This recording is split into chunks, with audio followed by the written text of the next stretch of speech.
Karibu katika channel yetu ya Elimika. Leo tumewaletea taarifa fupi inayohusu wanafunzi waliopangiwa ama waliopata mikopo kwa ajili ya masomo yao. Hivyo usisahau kusubscribe, kushare na comment ili kwa kwanza endapo tutawaletea video nyingine.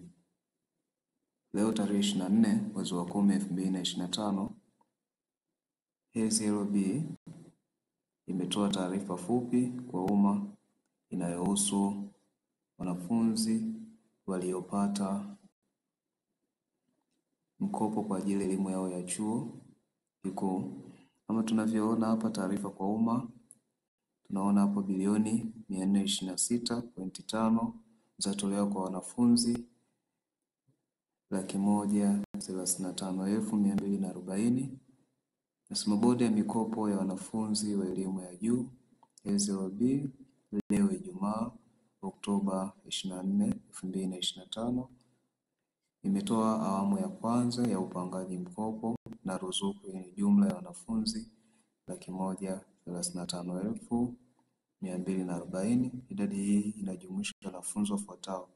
Roman 1 inasema wanafunzi 40,952 wa shahada ya awali na wanafunzi 5,342 wa stashahada waliopangiwa mikopo kiasi cha shilingi bilioni 152.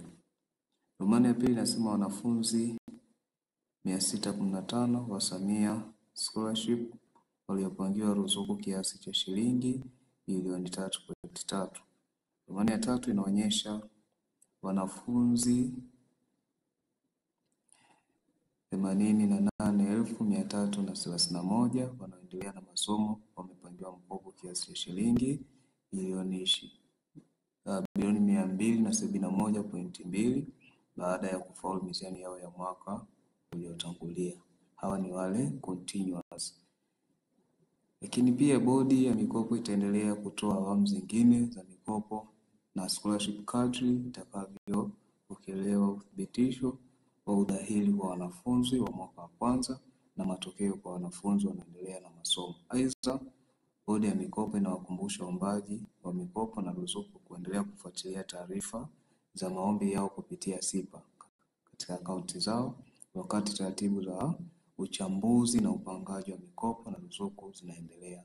Kwa hiyo unaweza kuwa unaingia mara kwa mara katika akaunti yako ili kuweza kuangalia allocation kama umepata na umepata kwa asilimia ngapi.